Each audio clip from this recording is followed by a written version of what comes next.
Olá, gente querida do coração verde e amarelo, mais um Jornal Foco do Brasil, compromisso com a verdade. Mais uma vez pergunto de qual lugar abençoado do nosso Brasil ou do mundo você assiste o Jornal Foco do Brasil. É muito bom saber através do seu comentário, vamos conferir em seguida. Também deixe sua opinião, sua participação, ainda participe do chat ao vivo e veja se o sino de notificações está ativado para receber nossas atualizações diárias. Vamos agora às notícias desta edição. Mesmo tendo chegado por volta das 2h30 da madrugada desta quinta-feira em Brasília, de seu retorno de Manaus, Amazonas, o presidente Jair Bolsonaro prestigiou na manhã desta quinta-feira a cerimônia em homenagem pelo Dia do Servidor. Servidores, que é o seu dia. Presidente, antes de iniciar a fala que foi preparada, eu resolvi improvisar aqui, correndo um risco como paraquedista. Eu queria dizer a todos presentes que a maior prova do reconhecimento do presidente da República aos senhores servidores, nesse dia, é em que pese uma agenda, assim, muito forte, pesada, incrível, que o presidente tem cumprido, para os senhores saberem como é importante o presidente estar hoje aqui sentado. O avião dele ontem, vindo de Manaus, pousou às 2h30 da manhã. E ele não se furtou a estar aqui hoje para prestigiar os servidores. Presidente, o meu reconhecimento e a minha continência ao senhor. Temos no senhor, presidente Jair Bolsonaro, um grande exemplo de servidor público, que não tem dia, que não tem hora, ao contrário de todo o seu tempo, ele dedicado ao país e a atender os interesses de cada brasileiro. E, acima de tudo, presidente, com provas cabais, respeitando o dinheiro público. O presidente da República tem um vídeo, está circulando, ele esteve em Manaus, como o presidente teria direito de ficar em qualquer hotel 5 estrelas. Ele foi dormir no hotel de trânsito do Exército e pagou a diária de capitão. Esse é o exemplo do presidente da República.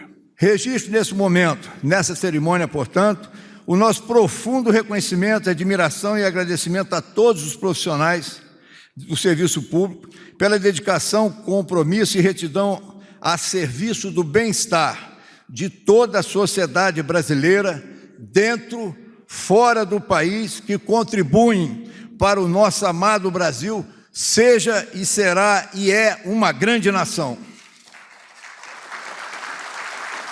Até pouco tempo éramos servidores públicos, civis e militares. Depois houve uma separação, mas continuamos irmanados. Hoje é muito parecido com o nosso 25 de agosto, Dia do Soldado. O soldado que realmente representa a segurança da sua nação. 28 de outubro, Dia do Servidor. Vocês representam a transformação do Brasil. Nada podemos fazer sem contar com o incondicional apoio por parte de vocês. As decisões que tomamos, por mais simples ou complexa que seja, passa pelo crivo de vocês. Vocês são o nosso oxigênio. Em vocês nós confiamos. Por vezes são incompreendidos, mas na verdade, quem está no meio de vocês sabe do sacrifício, do empenho e da dedicação. Eu sou o servidor público temporário número 1. Me sinto muito honrado com esse momento. Quero cumprimentá-los, quero agradecer a todos o empenho e a dedicação. O futuro do Brasil está em nossas mãos. Muito obrigado a todos vocês. Nesta sexta-feira, dia 29, gente, o presidente Jair Bolsonaro inicia uma visita à Itália, onde ele participa da reunião do G20 em Roma. Ai, meu presidente! Ai, que Vice-prefeito de Orobó, Pernambuco. Vereador de Orobó. Vizinho de Jonathan. Machado. Jonathan, Parceiro que eu vou decorar daqui a pouco pra Itália, pro G20 aí, tá? Vamos tirar. Bonita a cabeça. Bota uma foto pra gente, presidente. Vem aqui, Bill Abreu. Vem, Bill. Vai, normal, Jonathan, você selfie. Normal. Vereador também? É prefeito de Orobó, vizinho de Machado. E vice-prefeito. Aqui é vereador. Machado, por que Machado? Porque Você tava com ele. Vai, Jonathan. Ele também deve receber o título de cidadão honorário de Anguillara Veneta, localidade de onde a sua família emigrou há mais de um século, informaram fontes oficiais do governo. Há a previsão de que ainda nesta sexta o presidente já tenha um encontro com o presidente italiano Sérgio Mattarella. No sábado e no domingo, o presidente Bolsonaro participará então da cúpula do G20, com discussões voltadas à Covid-19, recuperação econômica e mudança climática. Após, então, o presidente irá à terra natal de seus antepassados na Itália.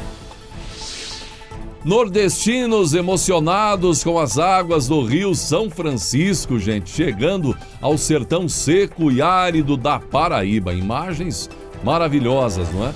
Imagens compartilhadas pelo próprio presidente Jair Bolsonaro mostram o Rio São Francisco correndo pela Paraíba. No dia 20, abrimos as comportas do reservatório Boi 2 e no dia seguinte o presidente Jair Bolsonaro inaugurou o último trecho do eixo norte da transposição.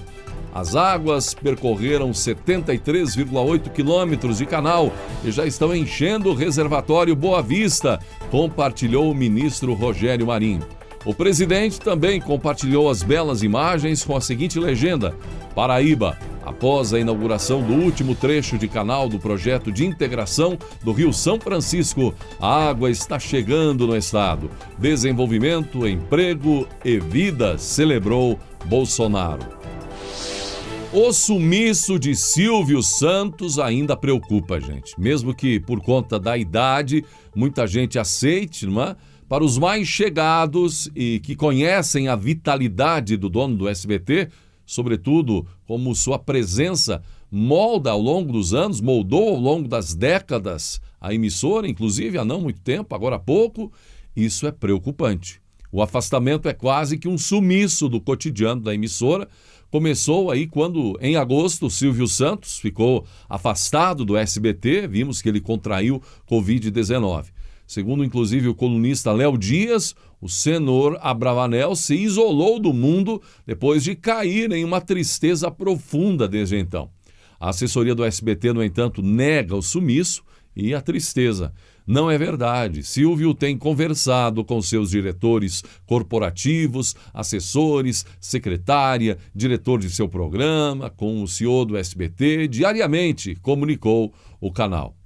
De toda forma, parece que a filha Patrícia Abravanel assumiu agora de vez o comando do programa do pai. O mais conhecido apresentador de televisão brasileiro tinha 4 horas aos domingos no SBT. Alguns dizem que agora ele, por precaução, decidiu parar de vez de trabalhar. Pelo menos por um tempo. E a previsão é que Silvio Santos fique até um período, neste final de ano, nos Estados Unidos e, portanto, não deve retornar às gravações do SBT em 2021. Nos Estados Unidos, ele deve ficar em Orlando, onde tem um imóvel. Teria planos até de passar seu aniversário de 91 anos em dezembro por lá. Agora, até um musical, inclusive, em sua homenagem, está em evidência aqui no Brasil. E ele decidiu assistir de casa ao momento. Para isso, teria até pedido que uma equipe do SBT fosse ao evento para transmiti-lo, enquanto ele recebe a homenagem, não é, no conforto de sua casa. Alguns mais chegados dizem também que depois de alguns triunfos de Silvio Santos nos últimos meses, como a transmissão da Copa Libertadores, esses triunfos deram um ânimo a mais ao empresário. Mas agora algo estaria tirando o sossego de Silvio.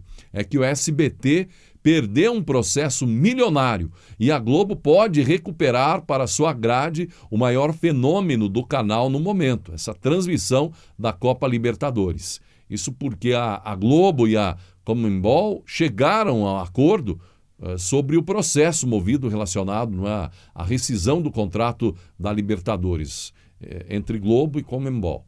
Por conta disso, a Globo pode voltar a concorrer aos direitos da competição já em 2023 e arrancar a transmissão do SBT, que vem trazendo algumas alegrias para a emissora. Também na Justiça, o apresentador viu chegar ao fim o processo milionário que o autor, Benedito Rui Barbosa, tinha movido contra o SBT.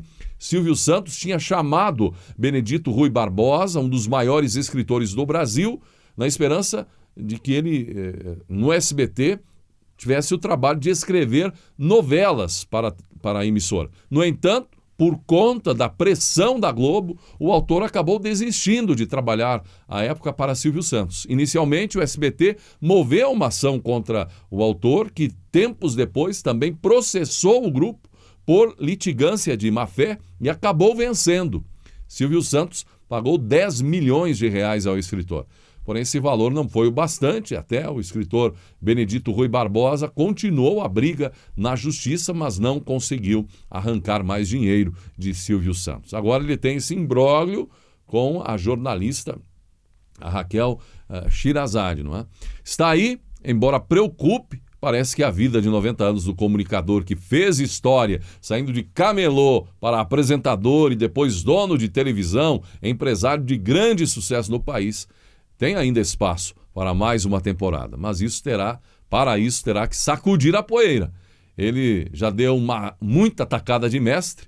Por exemplo, há 20 anos, comemorando 20 anos agora, Silvio Santos furava a Globo e lançava o fenômeno Casa dos Artistas. Lembra? Foi o primeiro reality de confinamento da história da TV, que até fez a Globo importar em seguida o tal Big Brother Brasil. Um apelo em nome do governo para que o Congresso aprove a proposta de emenda à Constituição dos precatórios até a segunda semana de novembro foi feito pelo ministro da Cidadania, João Roma, gente. Fez nesta quinta-feira, dia 28, uma entrevista à imprensa. A proposta que está em análise na Câmara e, caso seja aprovada, terá ainda de ser votada no Senado. O texto é uma das apostas do governo federal para viabilizar o pagamento do Auxílio Brasil de R$ 400, programa social que deve substituir o Bolsa Família. Falta de consenso e quórum tem atrapalhado o avanço do tema. Durante a entrevista no Palácio do Planalto, Roma, que cuida da área social do governo, defendeu aprovar a proposta o quanto antes, pois caso contrário, o governo terá dificuldades operacionais para fazer os pagamentos. Na entrevista, ele também explicou a importância do programa. O programa Auxílio Brasil é um programa permanente, né? Ele sucede o atual programa, que é o Bolsa Família. Ele integra políticas sociais importantes. Ele disponibiliza outras ferramentas de transformação social e nós estamos trabalhando para que nenhum dos beneficiários receba a menor do que recebia anteriormente no programa Bolsa Família. A situação da PEC dos precatórios vai ficar para a semana que vem. É um bom tempo, podemos dizer, mais 7 dias para conseguir a aprovação na Câmara? O senhor não preocupa com essa trabalhar com o Auxílio Brasil? Olha, o que nós estávamos fazendo ontem era justamente buscando sensibilizar o Congresso Nacional, visando uma aprovação célere dessa PEC. É o instrumento que nós temos hoje para viabilizar o pagamento do Auxílio Brasil e para que toda essa população que esteja na faixa da pobreza, extrema pobreza, abraçada pelo programa social, que está no CAD único, né, assistido pelo SUAS, que é o Sistema Único de Assistência Social, possa sim receber o benefício e que nenhum deles receba menos de R$ 400 para fazer jus ao enfrentamento das consequências sociais dessa pandemia. Qual o prazo para aprovar isso, para que a gente possa pagar os R$ 400? Olha, nós estamos sensibilizando o parlamento para que seja o quanto antes, né? Se até o dia 15 de novembro, né? No caso antes, porque o 15 é uma segunda-feira, feriado, então o nosso apelo é que para que até a segunda semana de novembro essa medida possa ser aprovada, porque senão terão dificuldades operacionais, inclusive, para fazer chegar o recurso a essa população. Essa não é uma medida que pode ser estipulada, né, e diminuída a uma discussão partidária, ideológica ou eleitoral. Nesse momento, o povo brasileiro tem a expectativa que seus líderes, né, busquem cooperação para atender esses mais necessitados. Não é necessário ser nenhum especialista para ver, né, a situação que o nosso povo está enfrentando, né, consequências, inclusive, em virtude do desaquecimento econômico, né, impactos expressivos no quesito social, né, que atinge muito mais a população que está na faixa da pobreza e extrema pobreza. E o que pode dar se ficarem frente a frente Xuxa e o apresentador Siqueira Júnior? É uma audiência por conta dos enfrentamentos judiciais entre ambos, chegou até a ser remarcada, gente. De acordo com a coluna de Anselmo Góes, do O Globo, a Justiça do Amazonas remarcou o encontro para 21 de fevereiro de 2022. A questão começou em São Paulo, foi transferida para Manaus, onde Siqueira reside. E é uma ação movida por Xuxa, que acusa Siqueira de injúria, após Siqueira afirmar que a apresentadora teria ligação com a pedofilia. A crítica de Siqueira foi quando do lançamento do livro de Xuxa, Maia, o bebê arco-íris, um livro polêmico que conta a história de uma garota que tem 2 mães. E isso fez com que Siqueira realizasse alguns comentários em seu programa. A Xuxa não gostou e acabou por entrar com uma ação contra o apresentador. No que vai dar isso será Siqueira versus Xuxa. O plenário do Tribunal Superior Eleitoral decidiu nesta quinta, dia 28, por unanimidade, rejeitar a cassação da chapa que elegeu o presidente Jair Bolsonaro e o vice-presidente Hamilton Mourão. A Corte fixou, contudo, a tese de que o disparo em massa de mensagens pode ser enquadrado como abuso de poder econômico. Os entendimentos foram alcançados no julgamento de 2 ações do PT contra a chapa Bolsonaro-Mourão, que tratavam do disparo em massa de mensagens via aplicativo WhatsApp durante a campanha de 2018. O tribunal, por unanimidade, rejeitou as preliminares e julgou improcedentes os pedidos nos termos dos votos proferidos. E apenas para que as pessoas bem compreendam, houve algumas divergências quanto à fundamentação, mas não houve divergência quanto ao resultado. Parte dos ministros entenderam que havia prova dos fatos ilícitos, mas não havia provas da gravidade desses fatos, e alguns entenderam que não se conseguiu fazer um elo necessário entre os fatos graves e a chapa impugnada. E o tribunal, por maioria, aprovou a tese proposta pelo relator com o seguinte teor: o uso de aplicações digitais de mensagens instantâneas visando promover disparos em massa, contendo desinformação e inverdades, em prejuízo de adversários e em benefício de candidato, pode configurar abuso de poder econômico e ou uso indevido dos meios de comunicação social para os fins do artigo 22, caput e inciso 14 da Lei Complementar 64 de 90, que é a lei das inelegibilidades, vencido quanto à aprovação da tese o ministro Carlos Horba. Acho que essa é a proclamação, ministro Salomão, que corresponde ao voto de Vossa Excelência. Presidente, bom dia para todos, ainda não havia me manifestado. Quanto à primeira parte, na dispersão da fundamentação, eu creio que acaba prevalecendo a ideia da constatação da ilicitude das condutas. Isso eu acho que é interessante de constar na proclamação, se Vossa Excelência me permite. Certamente. Portanto, pelo menos a maioria expressiva do tribunal entendeu que ocorreram condutas ilícitas relacionadas a disparos em massa e à difusão de desinformação contra os adversários. Perfeito. Esse é um ponto de consenso, eu penso que de consenso não, mas pelo menos 6 ministros assentaram essa ideia. Em seguida, houve a questão de não se ter conseguido provar suficientemente a conexão com a chapa vencedora ou não se ter demonstrado a gravidade desses fatos porque não se obtiveram as mensagens nem a comprovação de compra por pessoas ligadas à campanha.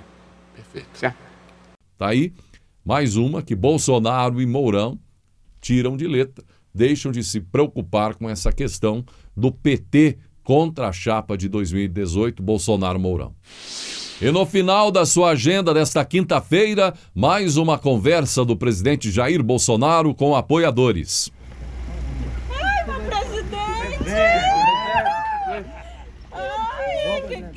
Vice-prefeito de Orobó, Pernambuco. Vereador de Orobó. Visílio Machado. Jonathan, parceiro que eu vou decolar daqui a pouco para a Itália, pro G20 aí, né? Vamos tirar. Bonita camisa. Bota uma foto pra gente, presidente. Vem aqui, Bill Abreu. Vem, Bill. Vai, normal, Jonathan, você selfie. Normal. Vereador também? É prefeito de Orobó. Visílio Machado. E vice-prefeito. Aqui é vereador. Por que Machado? Porque você já conhece. Você tava com ele. Vai, Jonathan. Será que foi Lucas? É, Lucas. Tirou, Jonathan? Então. Deixa eu tirar uma agora. Alguém conhece a Neide lá em Machado? Conhece, conhece. Em 1977. Namorada sua. 77, tem 44... 77? Tira Lucas. 49 anos. De namoro. Não, namoro. Conheci na praia. Ela agora é médica lá, doutora. É lá em Recife. Conheci na praia ela. Vai, mano. Na praia do Carmo lá. Amazonas, presidente, para lhe conhecer. Obrigada, presidente. Presidente, por favor, bate pra mim. Vamos jantar aqui? Vai, Jonathan. Deixa ele. Vai dar certo. Deixa ele sair na foto também. Tira uma selfie, Vem, meu Vai, irmão. Jonathan, tira a foto. Uma selfie? Ele é fã aí de... Valeu, presidente. Obrigado, presidente. Pô, meu presidente, lá do presidente Figueiredo. Esse cara é poderoso, hein, Diesel? Obrigado, meu presidente. Lhe amo, oro muito pelo senhor, tá bom? Vai, ele vai. Oi. Só tem que somar essa cara aqui, ó. Manda um abraço pra Baité dos Venâncio. Só tô cheio de pressa aqui que tem que decolar daqui a pouquinho. Tudo bem? Tá aqui. Vai lá. Peraí, calma, gatinho. Valeu. Manda um abraço pra Baité dos Venâncio, Bolsonaro. Presidente.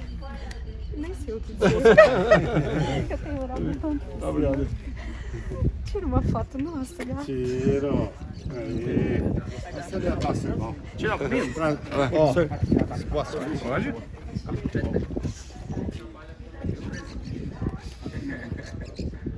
Tira de um em um. Obrigado. Um abraço para o Orobó. Orobó do Venâncio. Como é que é do Venâncio? Pernambuco. Um vídeo, Jonathan. Vem mais, Jonathan. Aqui, vem mais pra perto, Jonathan. Vem cá pra cá, Júnior. Orobó de Pernambuco. Orobó de Pernambuco e região. Um abraço a todo mundo aí. Prefeito O que tu é lá? Prefeito? Prefeito Valeu, Bill o nome do Abreu. prefeito aqui. Quanto partido? Tem. Valeu. Até mais aí. São Gotardo, Minas. Valeu. São Gotardo, Minas. Valeu, pessoal. Até mais aí. Acompanhe agora alguns dos principais destaques da live de quinta-feira do presidente Jair Bolsonaro. Hoje o CAGED, que é o Cadastro Geral de Empregados e Desempregados, né, ou melhor, ontem, publicou que no mês de setembro foram criados mais 313 mil novos postos de trabalho. Então, no nosso governo, 2019, positivo 640 mil, 2020, ano da pandemia, positivo 142 mil, no corrente ano, 2,5 milhões. Então, em nosso governo, até o momento, a criação de aproximadamente mais, um saldo positivo de 3 milhões e 300 mil novos empregos. Quero aqui responder a nota do ex-presidente Donald Trump, falando do nosso governo. Todo mundo sabe que tivemos um bom relacionamento, avançamos muito com os Estados Unidos e é um mercado importantíssimo para nós. Ele perdeu as eleições, o Donald Trump, mas a gente continua, de vez em quando, trocando algumas mensagens. E ele agora acabou de dar uma nota cumprimentando o nosso governo aqui no Brasil, porque ele faz, logicamente, uma análise de todo mundo como está. E nessa análise mundial, né, o Brasil, na economia, foi um dos países que menos sofreu, e ainda estamos no final da economia, da pandemia, assim eu espero, é um dos países que melhor está se saindo nesse quesito. Na última terça-feira fui a Roraima.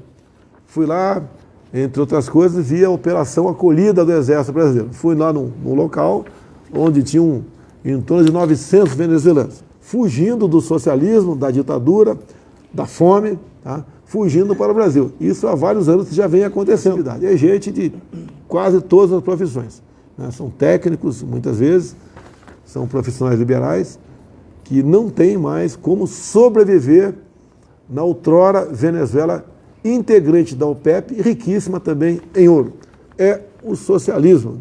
E tem gente que aposta nisso ainda. Muito bem, chegamos ao final desta edição do Jornal Foco do Brasil. Gratidão pela atenção e que Deus abençoe a você e a sua família.